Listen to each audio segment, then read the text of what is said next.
we have the foreign trade statistics there for you. Just a recapping that we saw 8.89 decline in the headline figure for the second quarter. These numbers putting the second quarter GDP on track, just a bit of an affirmation of how Nigeria's exports didn't do well. So that's the story. Total trade, 6.57 trillion naira, 8.89% quarter on quarter. Second quarter worse than the first quarter of this year. On a year-on-year basis, that was positive, reading 14.56%. That's the story overnight from the statistics office. But again, if you check the export-import, as you may have heard, crude oil exports continue to account for the lion's share of our exports for the period under review, 3.73 trillion out of 6.57 trillion. You find non-oil crude oil exports, 734.75 billion naira. If you add that with non-oil exports, which is sitting at the bottom of the barrel, they are 218.42 billion.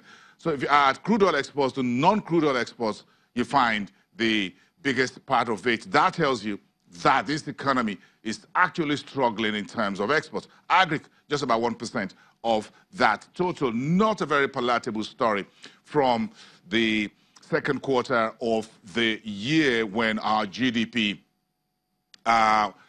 contracted, not a contraction really, just a decline in terms of numbers. If you look at the imports-exports, quarter on quarter down, you find those figures in the red. Exports also decline. You see your import down, and you see your exports also decline. But again, the big story, which has been on the streets and in the news over the last days and few weeks, is with the insurance sector. Let's get this conversation with the NAICOM chief executive, the man called by the title Commissioner for Insurance, Mohammed Kari, is live to us from our Abuja studios. Good morning, Mr. Commissioner. It's good to see you again. Hello, good on morning. The program.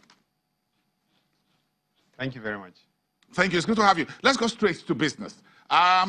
This deadline revision for the reclassification and recapitalization from January 2019 to October 1st, 2018. Why did you decide to do that at NAICOM?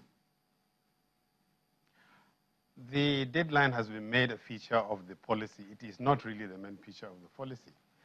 The deadline was reviewed to synchronize with the insurance calendar. The inception policy, the policy incept on the 1st of January, as we have said before. But the 1st of October date is relevant to all insurance companies only, because they have to process their reinsurance treaties, which take effect from the beginning of the financial year, which is 1st January.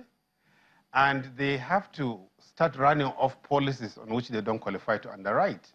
And we cannot diagnose a company or a patient now using the medical parlance. Diagnose you now and say, take your medication in 6 months' time.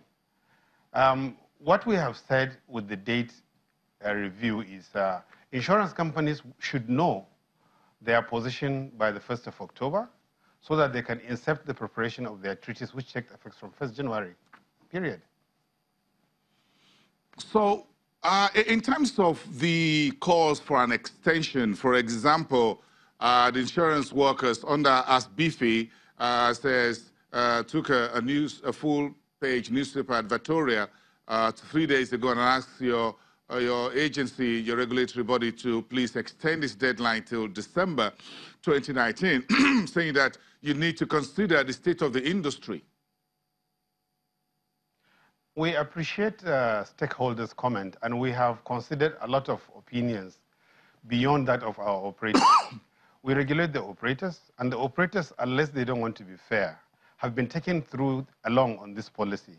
They understand the difference of the dates. I can't understand how an association who does not underwrite insurance would understand or have a good understanding of the effect of a date.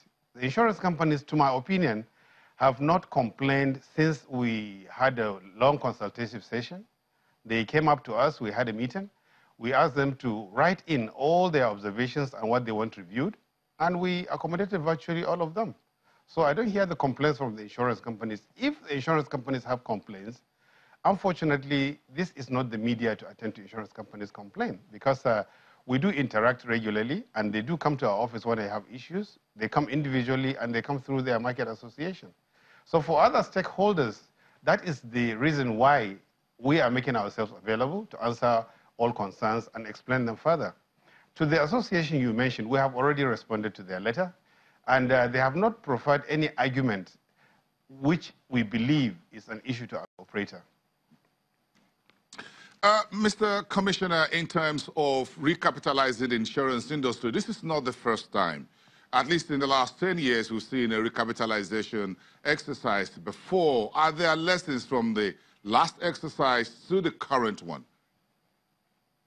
Actually, the lessons of the past is what dictated the current policy we have adopted. There has been so much mention of recapitalization in this. There is no recapitalization requirement in this policy. We are maintaining the same capital that we extended in 2005-2007 exercise. We have not increased the capital by a kobo, and we have not required any operator to increase its capital.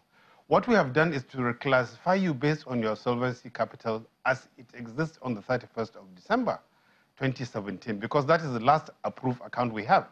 So what we're saying is we are maintaining the old capital of 2007, which you will agree with me, if we are going to use the indices of the economy, the capital itself would have been eroded.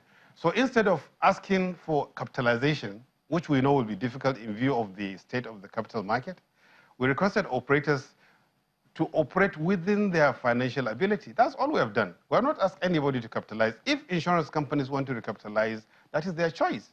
And there is no limit, no time limit on which they can do that exercise. They can undertake it in the next 5 years, 10 years if they want. And the guideline we have issued, the circular we issued explaining the policy, which will be published in the media by next week, fully explains the procedure, fully explains the transition on how to get to a higher tier if you find yourself in the lower tier.